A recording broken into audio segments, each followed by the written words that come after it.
What should I look for during the due diligence process? Due diligence, number one, I would look at the title exam.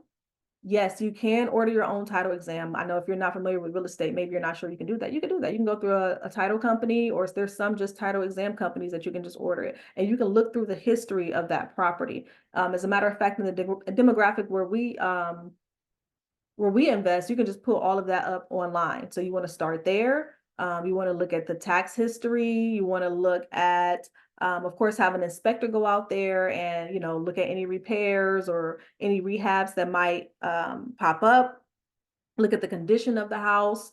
And then you might want to also do like a walkthrough. So whenever we're training our contractors, I owned a construction company for a long time. Whenever I train our contractors, we sometimes talk about looking through different lenses, right? So you can look through the lens of an inspector, like, okay, what do I need to fix? What is this going to cost? And then you can also look through the lens of a Section 8 inspector. Okay, is this going to be in compliance? Is this going to meet the high quality standards? So those are some things that I would do during the due diligence process, because you just really want to make sure you're doing the same thing you would do for any other house, but you also need to add that extra layer of Section 8 compliance to it.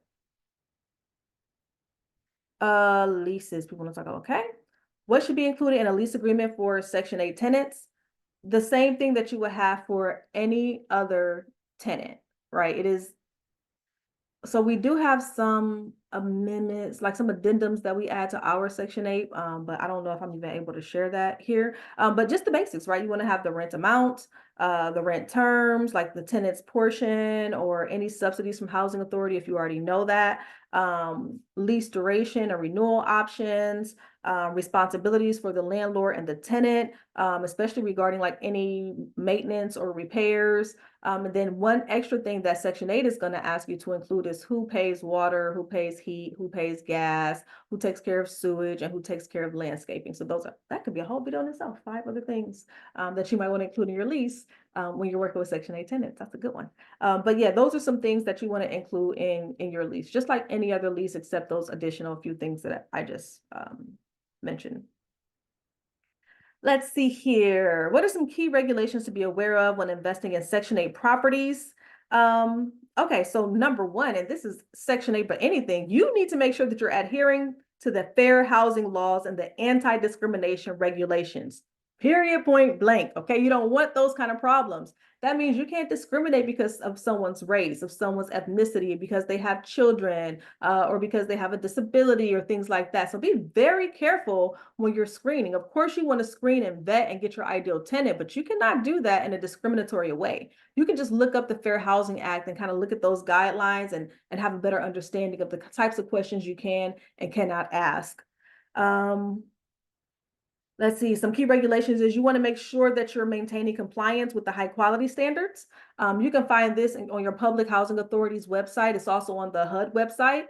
And it'll tell you exactly what you need for your property to be in compliance. I will tell you, and I will be honest, that list is vague. It is vague.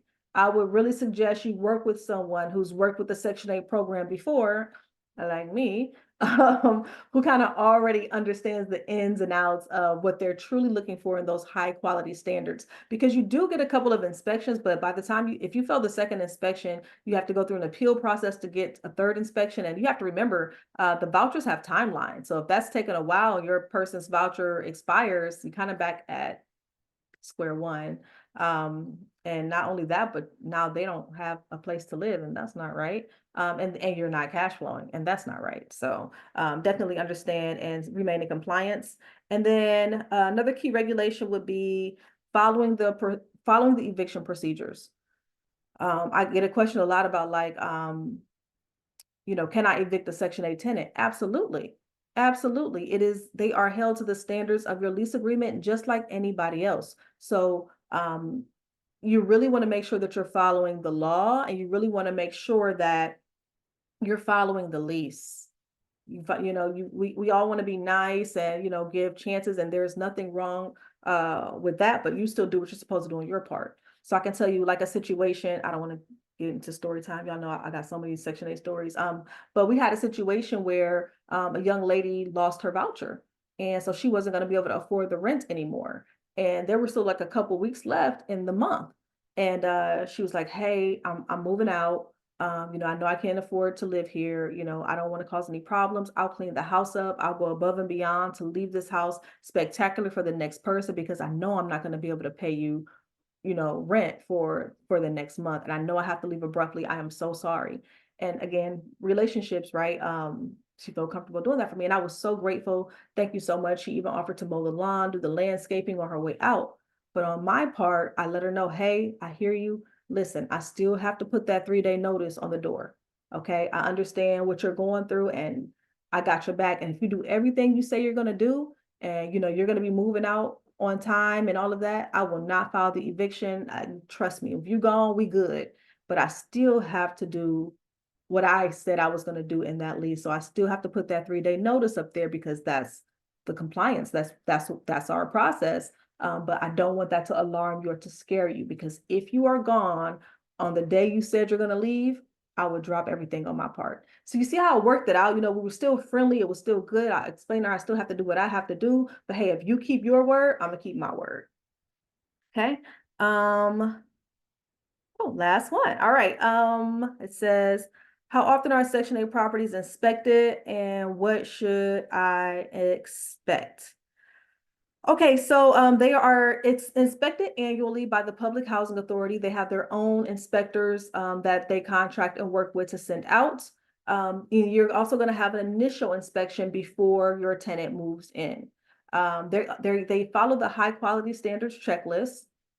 One thing that I really like about that is they're going to give you feedback. So if you fail, or if you had something that, just kind of stood out to them, even if you pass, they're going to send you a full report. And I like that because then you can just, work on the items on that report and, get it ready for the next inspection.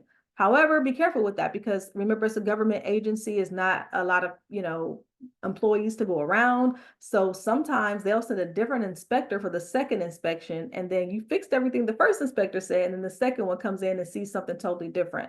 So that's why I stress the importance of working with someone who already is familiar with the Section 8 program.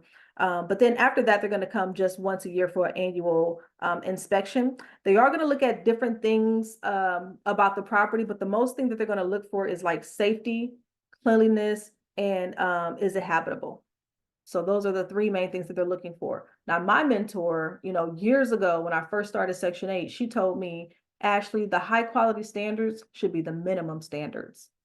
You are housing humans and families and children. So that house that you're providing for them had better pass inspection, and it really should be above and beyond that inspection." And I still hold that to my near to my heart, and I still make sure that our houses, not only are they safe and habitable and clean, but they also are beautiful and people enjoy living there. I'm not saying we're going to kill the budget, but one example I always use is, like for instance, upgrading the backsplash. It costs like 50 cents more per tile to upgrade it, but it's beautiful. It makes the environment feel good. And I feel like when people feel good and they live good, they do good, they work good, they contribute good to the community. So that was the last question for this one. I hope it didn't get too lengthy, and I hope that it helped spark an interest in you to also want to work with Section 8 properties. So if you are ready, I would love to talk to you about partnering, kind of give you a demo of what we do and how we do what we do. My link is in the description. Definitely like and subscribe so I can do more of these videos. A lot of you guys might not know, but listen, I'm old, okay? I don't know all the thumbnails and how to do all the cool stuff, but when you like and subscribe, it gets people to want to sponsor me and to make the channel look better for you guys and have more trainings and more things like this. So please like, subscribe, comment, but more than anything, I love to meet you. I'd love to have a conversation with you. Also, we're going to start doing webinars on the first and third Friday of every month. So I hope to see you there. I'll put the link in the description. And after that, after the webinar, we meet in person. So if you're in the Houston area, you want to come meet me, I'd love to meet you. All right, guys. See you later.